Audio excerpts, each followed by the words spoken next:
Buongiorno e benvenuti nella mia cucina.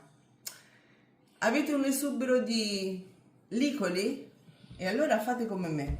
Vi insegno a fare dei calzoncelli o dei calzoni fritti che sono qualcosa di spettacolare. Ma anche chi non è Licoli, dai. Anche chi non è licoli, certo, però di solito no, quando uno è licoli che gli avanza, Certo. oddio che faccio, questo come faccio, lo devo buttare per poi rifarlo. No, fate così, ve lo consiglio io.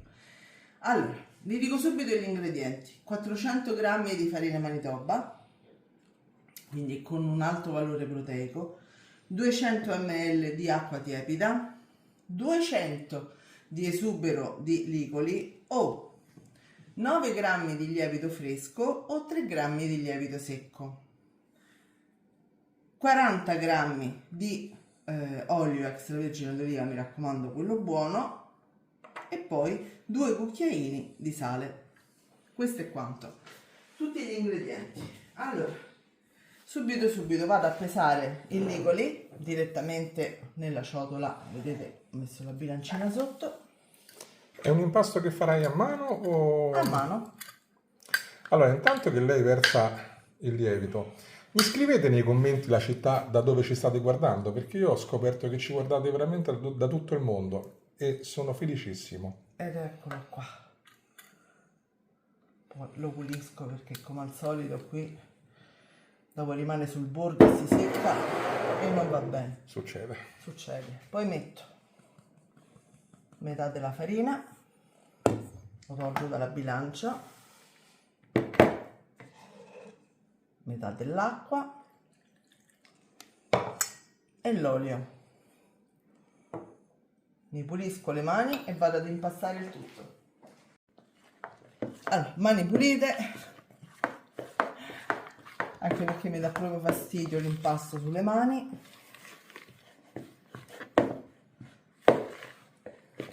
Do una mescolata in questo modo, poi metto l'altra acqua, non tutta, ma per volta l'altra farina.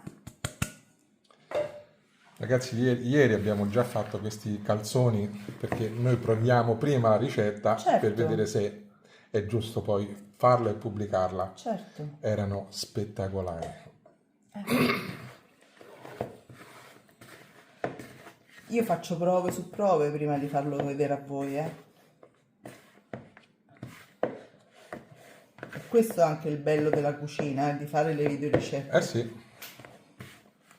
Ok, a questo punto possiamo mettere l'altra acqua,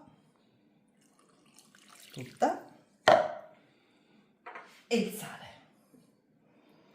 E qui ragazzi dovete impastare fino alla fine. Allora, impastiamo tutto? Sì, ci vediamo una volta impastato il tutto.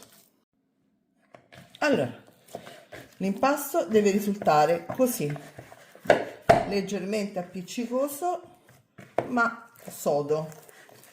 A questo punto che cosa facciamo? Continuiamo ad impastarlo per 4-5 minuti fino a che non sentite proprio che quasi non appiccica più, ok? Ci rivediamo tra 4-5 minuti.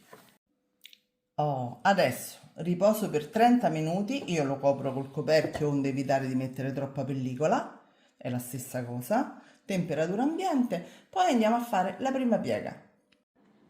Facciamo la prima piega, mi bagno le mani con l'acqua calda e ripiego l'impasto direttamente in ciotola su se stesso.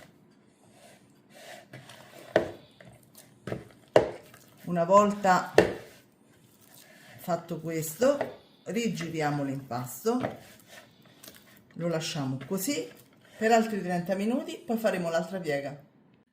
Passati i 30 minuti facciamo l'ultima piega, poi copriamo con pellicola e lo mettiamo al frigo per almeno 3 ore.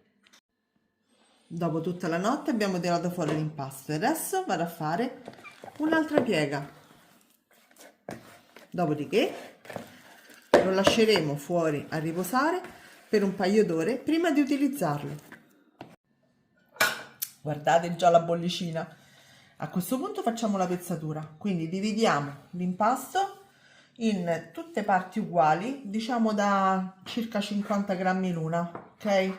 Io ormai vado a occhio perché li faccio da tanto, quindi più o meno so che, ecco, questo più o meno so 50 grammi.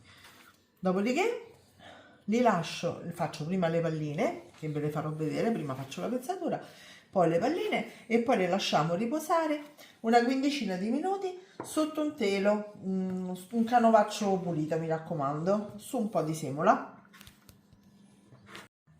Allora, facciamo le palline, prendo l'impasto, lo rinnaccio, brutta espressione ma rende l'idea, tutto quanto sotto così, lo ripasso e poi faccio questo e le metto qui a riposare, magari a distanza di 2 dita una dall'altra, perché poi comunque è vero che sono già lievitate e tutto quanto, però ne faccio qualcuno più piccolo perché li volevo fare in un altro modo, ok?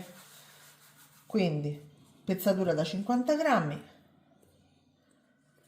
e una volta che abbiamo fatto questo mettiamo tutto sotto un canovaccio pulito con un po' di semola sotto. Nel frattempo che le nostre palline stanno riposando, eccole qui, andiamo a tagliare a cubetti del prosciutto di Praga.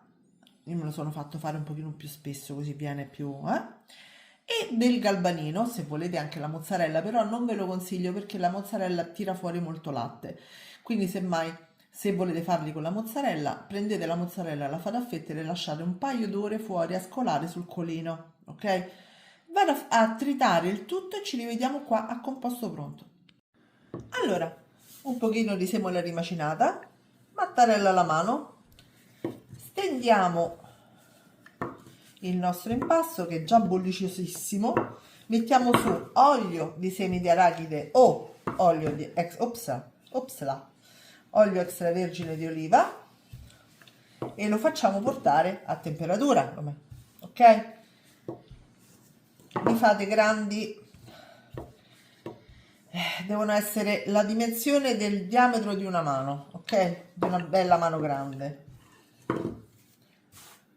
Devi dire le quantità di prosciutto.